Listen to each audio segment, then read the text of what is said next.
Hey there! Welcome to the Distracted Librarians podcast. We're your friendly neighborhood bookworms with a penchant for all things pop culture. Picture this as our digital campfire, where we dive into our latest obsessions, analyze our favorite distractions, and rediscover the joy of reading.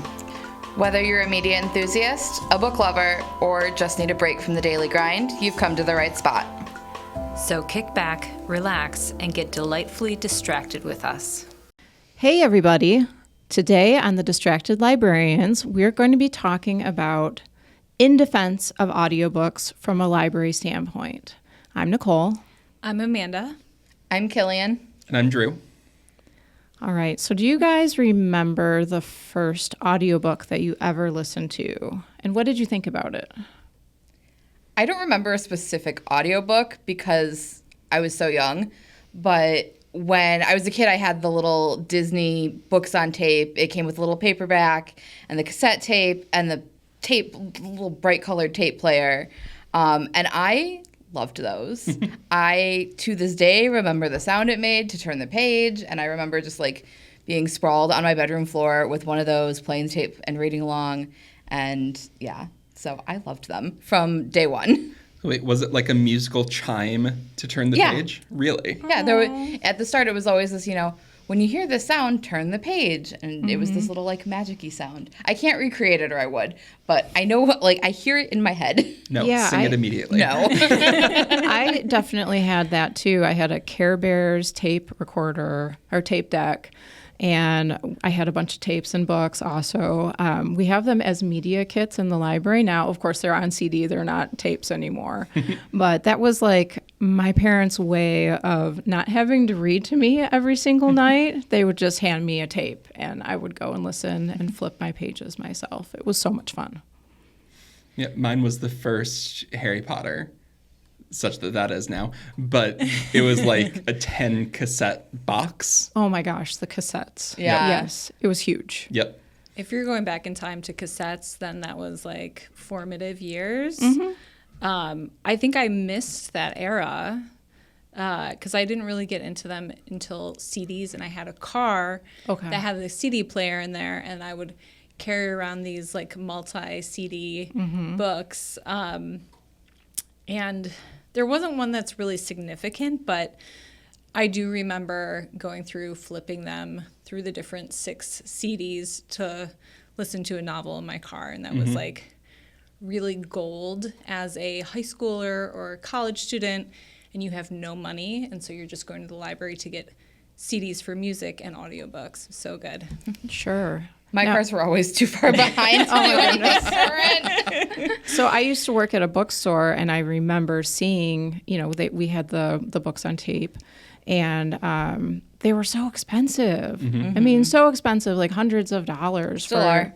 And so it's crazy to me, like, they were not affordable to me as a teenager or as a young, 20-something person. No. So going to the library was absolutely the way to go. There was no way I could afford the books that I wanted to listen to. Yeah. Going off your story for a second, Amanda, in my first car, I had one of those fancy disc players where it was like the 6 CD holder went into the console. Oh, nice. So, as opposed to the trunk. It was a as opposed to the trunk, yeah. It's a carousel. The carousel, thank you. Did you have to get it installed yourself? Because I feel like that was not think standard. So. Maybe it was? It was standard in, I guess, 2002, which was the era that car came from. But I remember it was like, obviously pre-Libby, putting in the first 6 Game of Thrones discs. Oh my gosh. And then not having to change the discs out as frequently. Yeah. Luxury. Yeah. Peak lux. See, I did not have a CD player in my car until 2011. Okay. Because I drove a 92 before that, and so I had nothing. I couldn't listen to audiobooks in my car. I got my car with a CD player, and then it was like, yes, I can do audiobooks, great. Of course, at that point, I was starting to get into libraries. I was starting to get like, okay, Libby's around, which wasn't Libby at the time, but I had no way to listen to that when everyone else had Bluetooth in their cars. Yeah. So I've still behind. I still don't have Bluetooth in my car, but Well, let's talk about a little bit of the reason why we're doing this specific podcast in defense of audiobooks. So how are we, like, what are some of the things that we see about audiobooks that we're defending them against? That they're quote unquote not real. Or not real reading. It's not reading. It's not Yeah. reading. Or subpar to a physical book. Mm-hmm. Yeah, yeah, which is kind of crazy, right? I mean, Yeah. I think for us, it's crazy. Audiobooks aren't real reading. I wonder where that like comes from. I think just from a very literal interpretation of reading being a visual practice, which is so wild because for accessibility reasons, there's plenty of reasons someone can't read a print book with their eyes, whether it is because they can't see it or, you know, the font is too small or they can't hold an open book. One of my first library jobs, I had an internship with the Wayne County Regional Library for the blind and physically handicapped. Okay. And that was involved, you know, sending out, we were just decommissioning the tape players and the cassettes while I was there.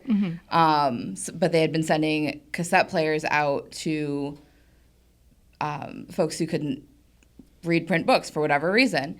And we would send the players, and then they would have a whole list populated of books, and we would pull them from the shelves, and they'd go out via the post office. We'd send them every day. And they switched over to a USB cartridge. Okay.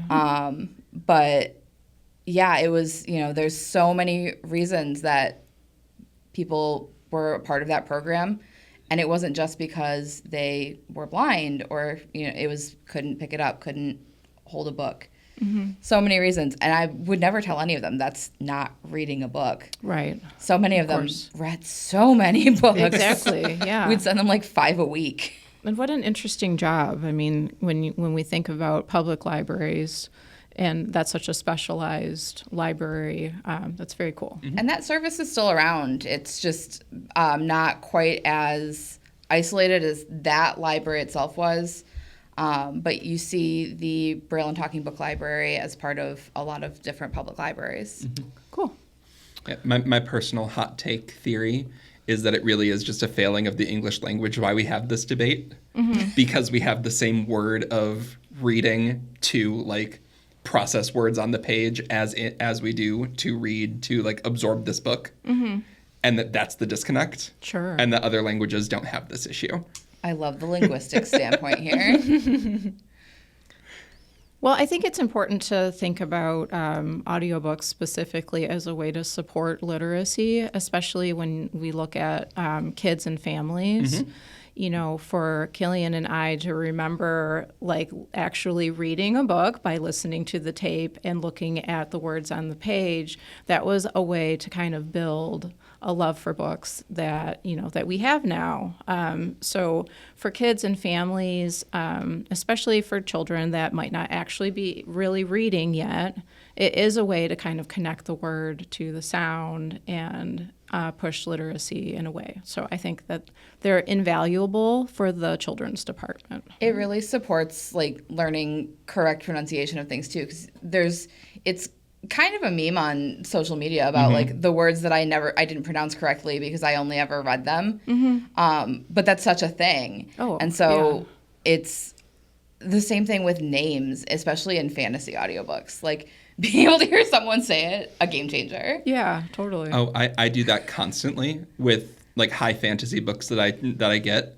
I'll get the audiobook from Libby and listen to it for like the first hour just to get how they pronounce the name of the country, because it's always weird. There are always like 15 syllables. Two vowels for every 6 consonants. It's nonsense. Oh my Like goodness. I'm sure there's a way this goes together.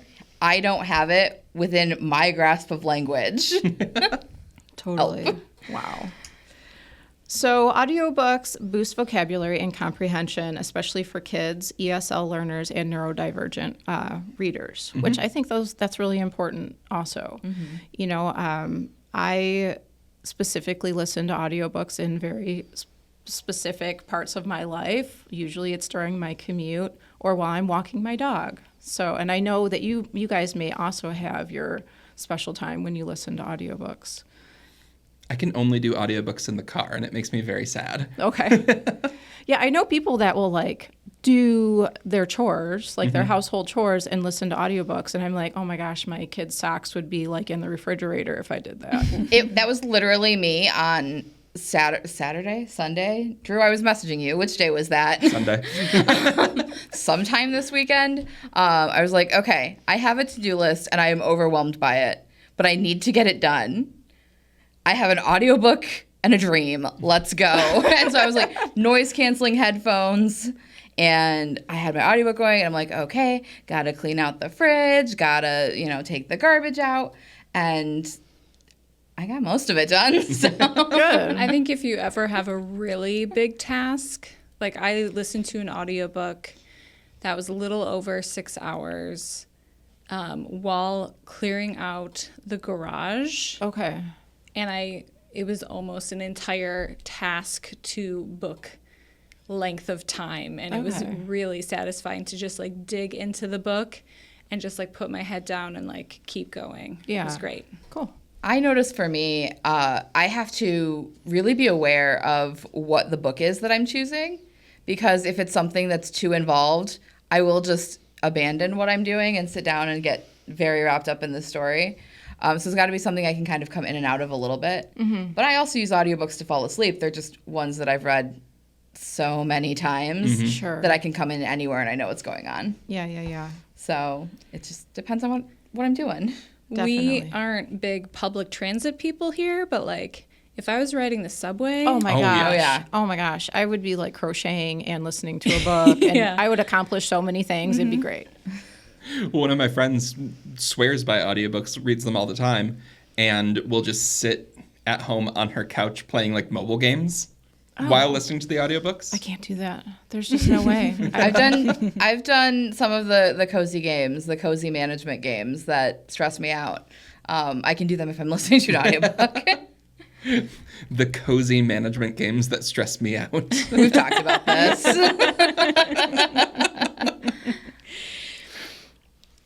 All right. Well, let's see.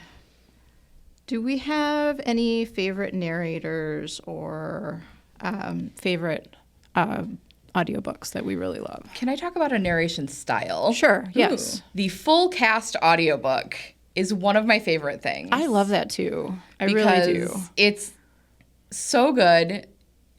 There are some narrators that do great voices for every character, and that's amazing too. But really getting a different actor for every major character, or at least you have like an actor who's doing 2 or 3 different characters, it's so good and so immersive. The Enchanted Forest Chronicles does that, and that is one of my listen to on repeat, like to go to sleep series. It is magical.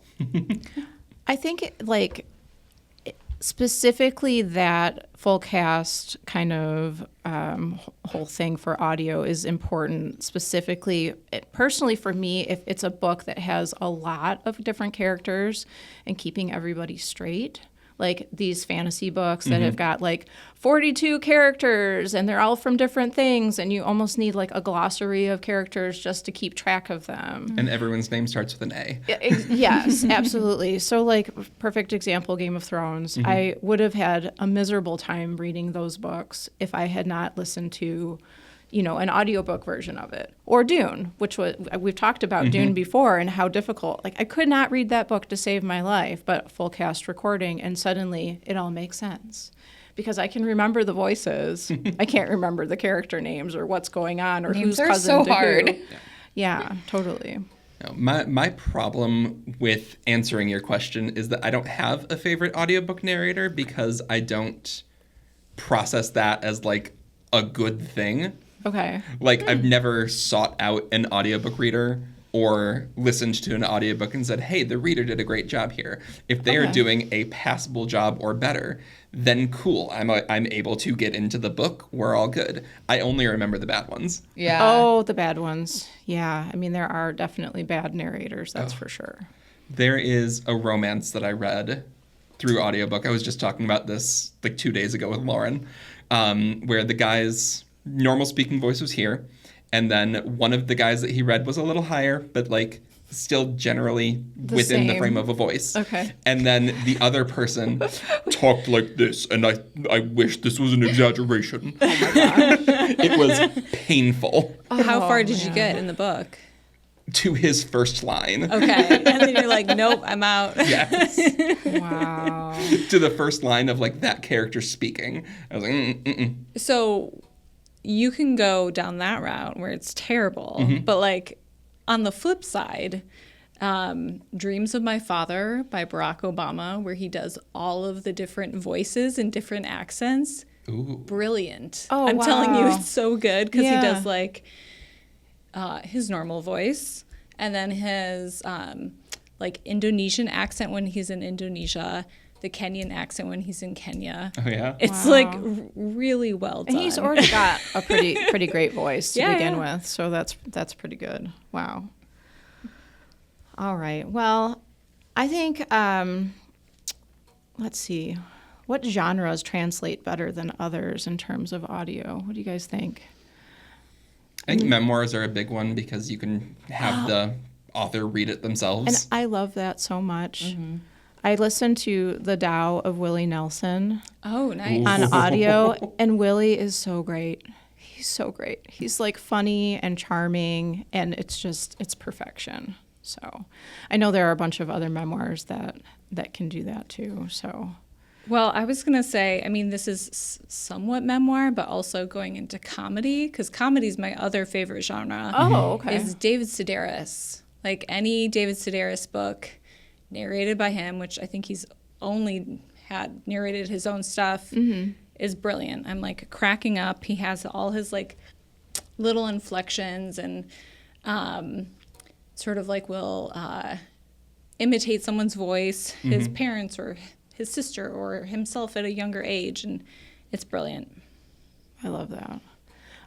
Stephen King has a book on writing, which is just him writing about what it's like to be a writer. And he also narrates that, which is pretty great.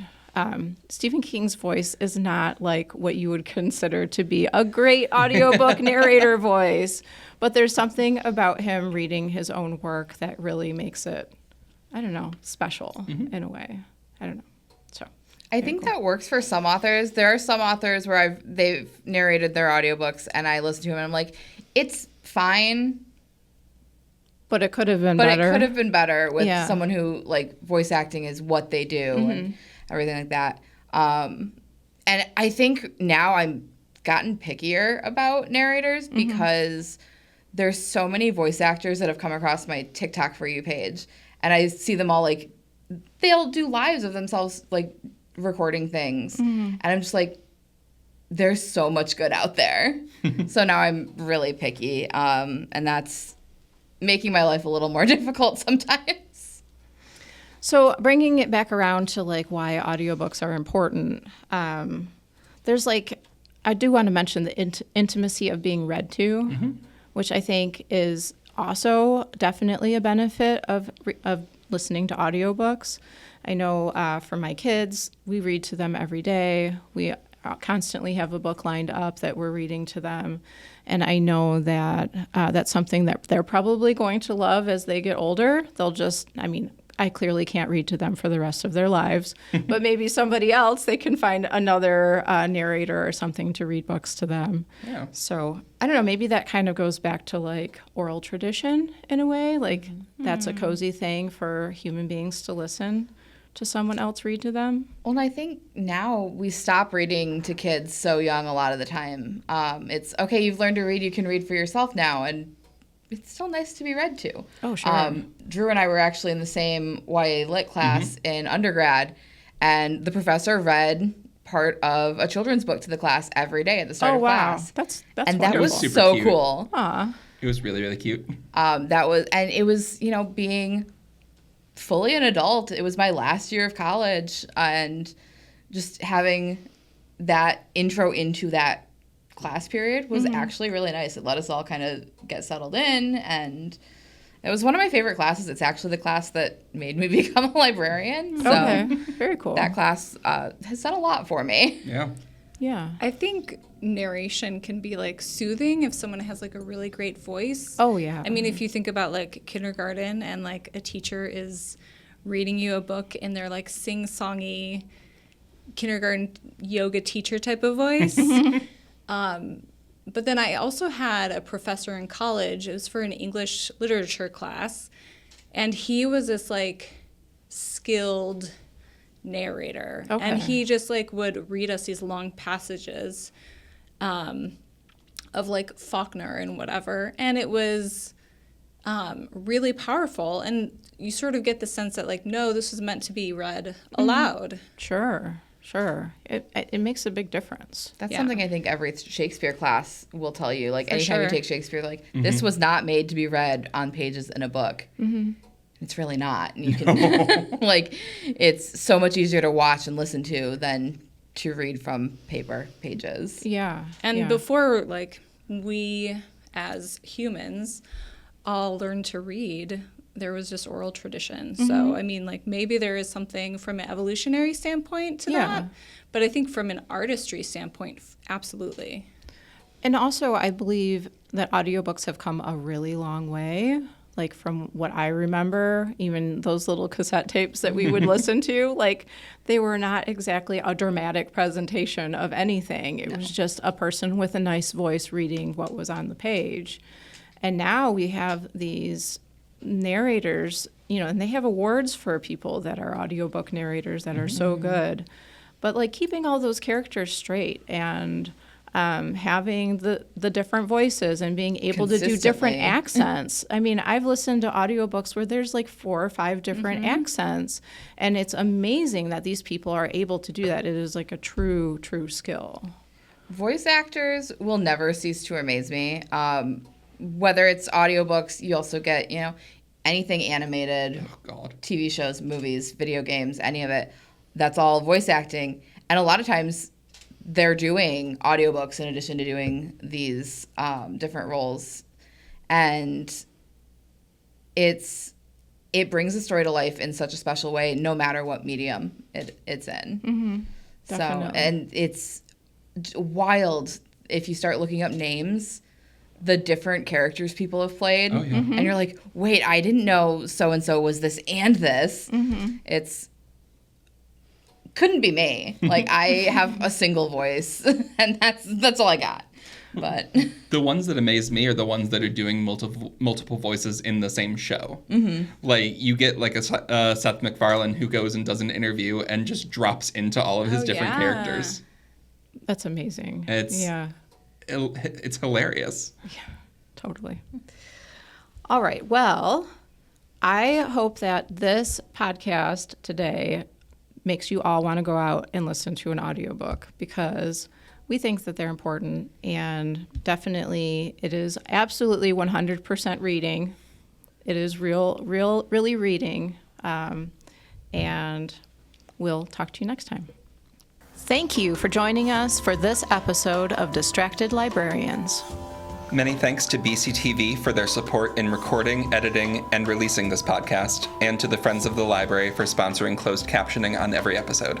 If you have any questions or suggestions, feel free to reach out to us at distracted@btpl.org.